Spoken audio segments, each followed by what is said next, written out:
Familia, amigos, Dios les bendiga, Dios les guarde. Anhelando y deseando que en este tiempo, en este momento, la gracia del Señor esté sobre cada uno de nosotros. Hoy le invito a que abra su Biblia en el libro de Primera Timoteo, capítulo 3, versículos 1 en adelante. Oramos para que sea el Espíritu Santo el que nos dé la sabiduría, el poder, la gracia de poder llevar este mensaje en momentos de dificultad, en momentos de duda, en momentos de incertidumbre, pero que sea Dios obrando. Esta palabra se llama hoy, esto te escribo, basado en el primera carta de Timoteo capítulo 3, donde habla de los requisitos de los obispos y los requisitos de los diáconos y el misterio de la piedad. Aquí podemos ver que es un mensaje que será exclusivamente para los líderes de la iglesia, no, para la gente en común. Aquí podemos ver que al estar compartiendo esta palabra, a veces pensamos que Dios no usa sino solamente a gente grande, a gente que tiene responsabilidades grandes. No, Dios utiliza a personas que aún no tienen talento o creen que no tienen talento, que su baja autoestima, su inseguridad están por el piso, pero Dios llama a estas personas. Aquí Dios no utiliza a las personas porque tengan tremendo carisma, no. A Dios lo que le interesa es el carácter de las personas. Usted puede ver a las personas que el Señor en su momento llamó. Moisés era tardo de hablar. Pedro era un hombre de carácter inseguro, temeroso. El Señor le cambia su nombre. Y a cada hombre en la Biblia, el Señor que llamó, lo lleva a ser una persona diferente. Porque tiene que cambiarse ese ser humano y darse cuenta de que el líder, el pastor, el cristiano al que el Señor llama, tiene que honrar al Señor con sus actos. Y aquí vamos a descubrir cómo un verdadero cristiano no se trata de decir solamente yo soy cristiano o que usted coloque un título porque hizo un diplomado en su iglesia de teología o de homilética, escoláctica o de predicaciones positivas y diga yo soy eso. No, aquí se habla de que usted tiene que ser diferente, de que usted tiene que actuar conforme a la escritura lo habla y tiene que vivir esa integridad. Y sobre todo cuando nadie nos ve. Y lo invito a que abran su Biblia y abran sus corazones. En 1 Timoteo, capítulo 3. Y vamos a ver cuál es el estándar que debe tener una persona para estar al servicio del Señor. Y con eso la misma Biblia tumba ese mito de que tienen que ser superpoderosos, superinteligentes. Y nos aterriza de que esto es para todos. No importa la condición que usted tenga, profesional, universitario, académico, sin estudio, indocto, no sé, en la condición que usted esté. Pero aquí dice la palabra, dice, Pablo lo expresaba en 1 Timoteo 1:15 que dice así, y lo leo a su favor. Palabra fiel y digna de ser recibida por todos, que Cristo Jesús vino al mundo para salvar a los pecadores, de los cuales yo soy el primero. Acuérdense que Pablo era un hombre súper estudiado, y Pablo aquí expresa que Jesús vino a salvar ¿a qué? A todos los pecadores, no a uno, sino a todos, de los cuales él era el primero. Y aquí podemos ver que si vemos en el campo cómo se maneja los caballos, un campesino debe saber que un caballo sin rienda, sin orden y sin cuidador es un peligro. Termina desbocándose y lastimando a los otros caballos y aún a las personas. Y así sucede en la iglesia del Señor. Hay que tener orden, una dirección y líderes que sepan pastorear con ejemplo. Y Pablo le escribe a Efeso, estando a Timoteo en Efeso, una iglesia que se sumergía en el desorden doctrinal y moral. Y podemos ver que la iglesia no es un club social, con reglas humanas. Es una institución divina que refleja el gobierno de Dios en la tierra. Hay un versículo en la Biblia que dice, en estos tiempos de elecciones, dice que cuando el justo gobierna, el pueblo se alegra. Y cuando el impío gobierna, el pueblo gime. Ese es tiempo de que usted en su corazón le pida sabiduría a Dios, porque Dios es el que gobierna, Dios pone y quita reyes. Y en estos tiempos de elección que usted le pueda pedir a Dios, el votar por el candidato A o el candidato B, o en caso tal, si usted vota en blanco, que sea a conciencia. Y me salgo de ese tema.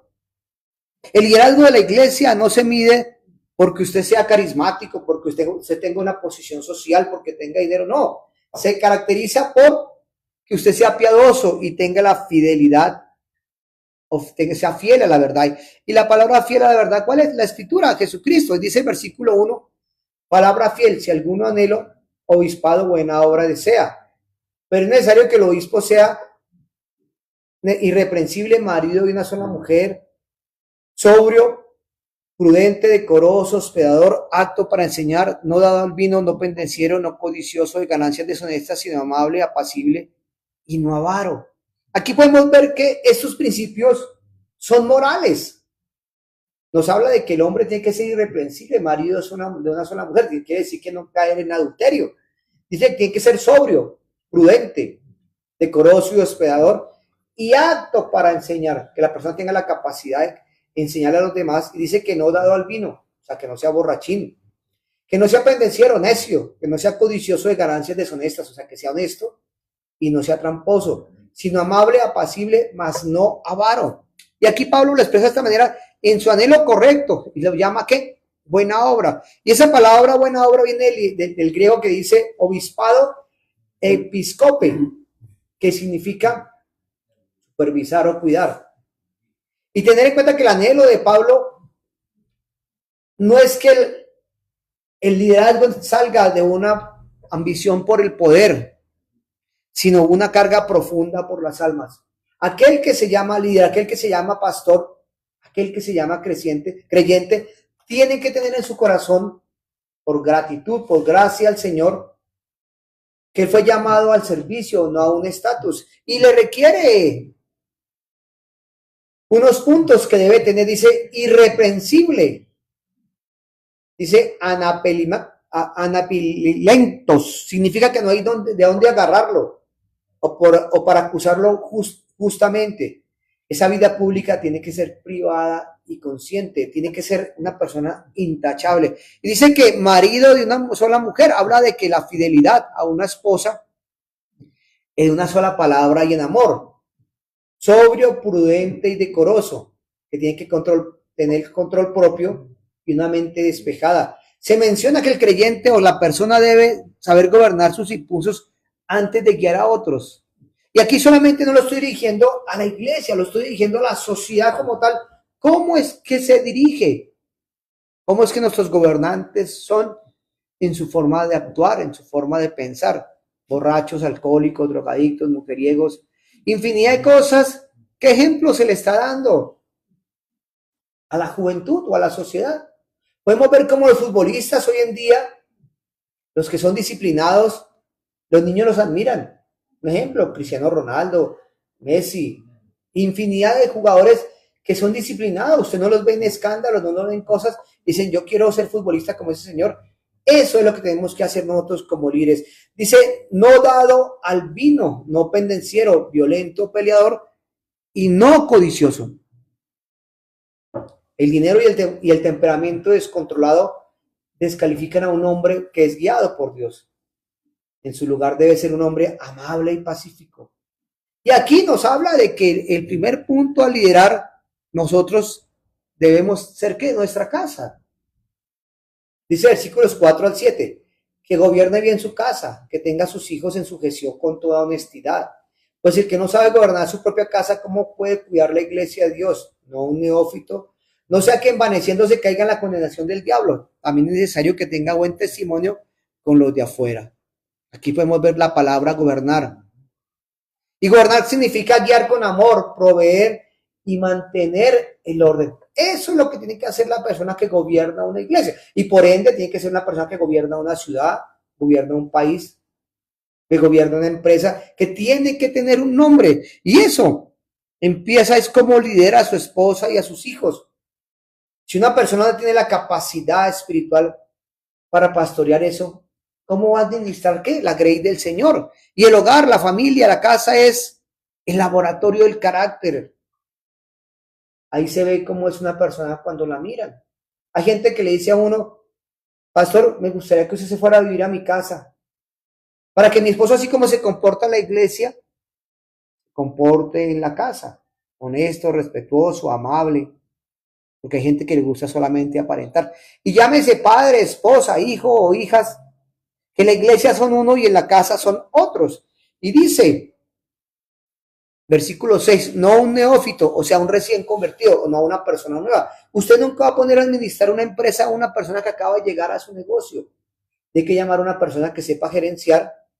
Y así pasa en la iglesia. La persona que es nueva en el liderazgo se entiende a enorgullecer y el orgullo lo lleva a empujarlo a maltratar y a humillar a las personas. Yo soy el mejor líder, yo soy el mejor pastor, yo soy el mejor empresario, yo soy el mejor tal cosa. ¿Por qué? Porque lleva ese orgullo de ¿qué? De mostrarse lo que no es. Y dice que esa persona es inmadura y la soberbia y el orgullo fue lo mismo que el diablo cayó por su orgullo, su autosuficiencia y su capacidad de creerse más que Dios. Y dice que tiene que tener testimonio. Y aquí solamente el creyente o el líder no tiene que ser respaldado solamente por los creyentes, sino por la sociedad en común. Es fácil cuando la gente le dice a uno qué clase de cristiano es usted. Cuando muchas veces no nos sujetamos a las reglas de decir mentiras. Hay veces la gente, y lo hablaba ayer con un hombre, tenía que decir mentiras para poder ascender. Yo le dije, no es honesto que haga eso. Porque esa mentira la va a llevar a otra mentira, a otra mentira, a otra mentira, y tarde o temprano se le va a enredar la pita, y lo más fácil es que se caiga y lo suspendan por ser mentiroso. Diga la verdad, sea honesto. Dice versículos 8 al 13. Dice, los diáconos asimismo deben ser honestos, sin doblez, que guarden el misterio de la fe con limpia conciencia.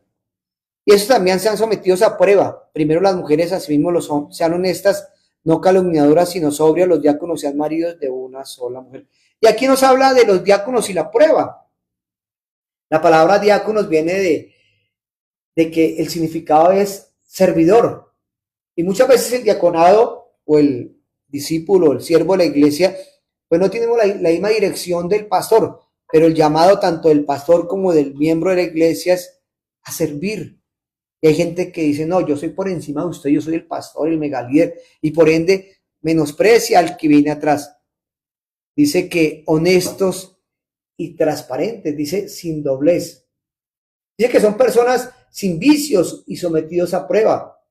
No se improvisa el liderazgo, se observa la fidelidad en lo poco que se les encarga. Acuérdese que el Señor dijo, en lo poco fuiste fiel, en lo mucho te pondré. Usted empieza a asistir a una iglesia, usted empieza a trabajar en una empresa, hombre, sea fiel con las funciones que le dan. No solamente porque a usted le están pagando un sueldo, porque es que lo complicado es que mucha gente trabaja por necesidad y no por gusto. Pero cuando usted lo que hace le apasiona, lo va a disfrutar.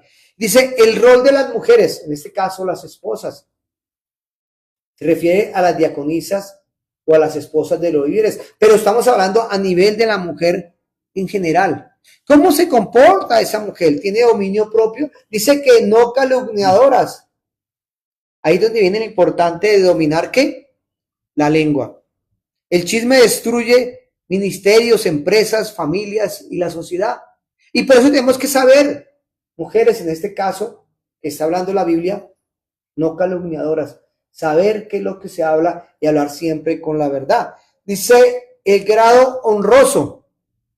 Servir en la iglesia no es un trabajo de segunda categoría, es un lugar de respeto y de profunda firmeza, mucha confianza en la fe. Hermano, le tocó hoy lavar el baño, hermano, le tocó barrer, hágalo con pasión, hágalo como para el Señor, está en la casa del Señor. Y dice que la iglesia tiene una identidad y es el gran misterio que Pablo nos habla. Dice, para que sepas cómo debes conducirte en la casa de Dios, que es la iglesia del Dios viviente, columna baluarte de la verdad e indiscutible, grande es el ministerio de la piedad. Dios fue manifestado en carne y justificado en el Espíritu. Aquí habla de que una columna baluarte, una columna la que sostiene un edificio, una columna la que sostiene una casa. Y nosotros como iglesia, como sociedad, tenemos que sostener en oración a esta tierra. La iglesia verdadera no inventa la verdad, la predica, la comparte, y la verdad es lo que está en la Biblia. La sostiene y la defiende. Y claro, tenemos ataques culturales. La gente quiere que la iglesia se acomode a la sociedad. No, señores. La sociedad tiene que acomodarse a la escritura de la palabra. Y por eso nos habla de que usted y yo, si somos creyentes, tenemos que ser ejemplo, testimonio y luz en medio de tanta oscuridad y andar con la verdad. Cuidar nuestro testimonio. Y eso lo llevamos es en el comportamiento y en el orden eclesial que está en Cristo. ¿Cómo nos guía Jesucristo que tenemos que ser? Honestos. Dice que Jesús vino en carne, resucitó en el Espíritu, fue visto por ángeles, predicado a las naciones y glorificado. Aquí muestra cómo es un orden. Vino en la carne, murió, resucitó, fue visto por los ángeles y es predicado a las naciones de la tierra y glorificado. Aquí estamos glorificando al Señor Jesucristo, hablando de que Él vino, murió y resucitó y que puede darle a usted vida eterna. Y que la iglesia, al estar compartiendo, solamente se está rindiendo y dándole gloria al Señor Jesucristo. Y por eso, mi amigo y hermano, yo hoy lo invito a que usted, en este momento de reflexión, piense no solamente que la iglesia es estructurar una empresa, es para reflejar la santidad de Dios. ¿Cuántas empresas dicen, mi jefe o el dueño de la empresa es un alcohólico, es un mujeriego, es un drogadicto, pero nos tiene trabajando?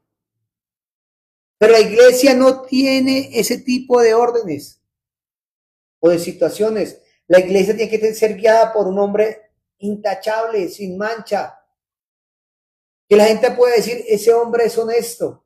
Pero no lo vea solamente usted como creyente, véalo usted como ciudadano. Es complicado que digan, ese hombre que vaya es un ladrón, ese hombre que vaya es un drogadicto, ese hombre que vaya es un mentiroso, tengamos cuidado de él. Por eso, mi amigo y hermano y mujer que nos está viendo hoy, somos llamados a caminar de una manera irreprensible en esta vida, a cuidar mi vida, a cuidar mi familia, a cuidar mi hogar y defender la verdad del evangelio.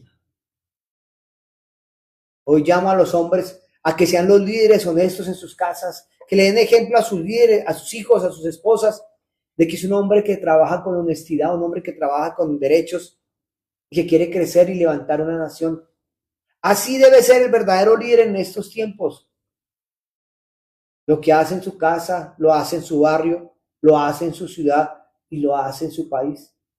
Honesto. Aquí se demanda honestidad al ser humano. Pero ¿cuántos llegan al poder y se les olvida eso? Y eso sucede en cualquier ámbito.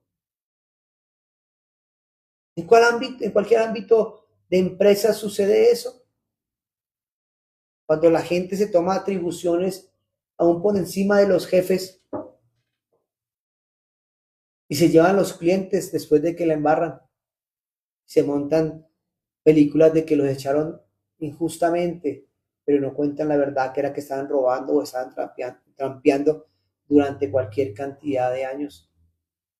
Y desafío a usted como creyente o persona que nos sigue a través de las redes y a usted que está aquí en la iglesia, a orar por nuestros líderes. No solamente por el presidente, el alcalde, el edil, el concejal. No, oremos por los pastores, oremos por los líderes de la iglesia que mantengan su testimonio firme, porque el enemigo siempre está como león rugiente mirando a quién devorar. Que el orgullo no llegue a nuestros líderes, a nuestros gobernantes. Que la altivez no llegue a eso, para que no nos lleve más allá y a destruir más nuestra vida, nuestra familia, nuestra ciudad y nuestra nación. Y orémosle a Dios para que sea Dios el que obre, mis hermanos y amigos, en que usted pueda ser una persona correcta, honesta, que usted sea una mujer que enseña a sus generaciones que la palabra dice la verdad, que sea usted el que se ponga la camiseta y la sude, así como nuestros futbolistas nos representan y a veces le decimos pechos fríos, le decimos que no valoran la camiseta. Hombre, póngase usted la camiseta por Colombia, sea honesto, sea trabajador, sea diligente en lo que se demanda a usted como ciudadano. como esposo, como padre, como esposa, como madre, como hijos. Amado Dios, te damos gracias por este tiempo, Señor. Te pedimos que en el nombre de Jesús te glorifiques, Señor. Tú eres el Rey de Reyes y Señor de Señores. La palabra nos enseña que tú quitas y tú pones reyes. La palabra nos enseña, Señor, que tú pones el querer como el hacer, tu perfecta voluntad. Ayuda a los gobernantes, Dios, a que dirijan a Colombia conforme a tu voluntad, que sean temerosos de la palabra, Señor, que lleven algo de ti en su corazón para beneficiar sus vidas, sus familias, a Colombia, Señor. Oro por cada hombre y cada mujer que nos está viendo a través de esta enseñanza en el momento que sea, Señor. Que oren por su vida, oren por su familia, oren por su nación, oren por sus empresas, oren por sus jefes, para que todos puedan tener y ser guiados por el Espíritu Santo, para que sea una mejor tierra, una mejor nación, para que tú, Espíritu Santo, seas que pongas en ellos el querer como el hacer su voluntad. Pero es tu voluntad, no la nuestra, Señor. Derrama de tu gloria, Señor, en cada persona y glorifícate, Señor. Bendice a Colombia, Señor. Bendice a cada persona, desde San Andrés hasta el Amazonas, del Orinoco hasta el Pacífico, Señor. En el monte más remoto, Señor, donde no llega la señal de televisión, no llega la señal de un celular, donde la gente no conoce la tecnología, allá lo más remoto de la selva, Señor, hay un indígena, hay un campesino. Oramos por ellos, Dios. Dale salud, dales estrategias que puedan avanzar para que sean mejores familias. Te lo pedimos, Señor, es en el nombre de Jesús. Amén. Amén. Mis hermanos, se les ama, se les aprecia. Nos estamos viendo. Síganos en Radio Motera de lunes a viernes, 7 de la mañana, con repetición 10 de la noche, excepto los días miércoles que vamos a las 9:30 de la noche. Síganos también los miércoles, estamos en transmisión por esta página de Jinetes por Jesús, y los domingos nuevamente a las 9 de la mañana. Se les ama, se les aprecia, su amigo Henry Valdés de Jinetes por Jesús.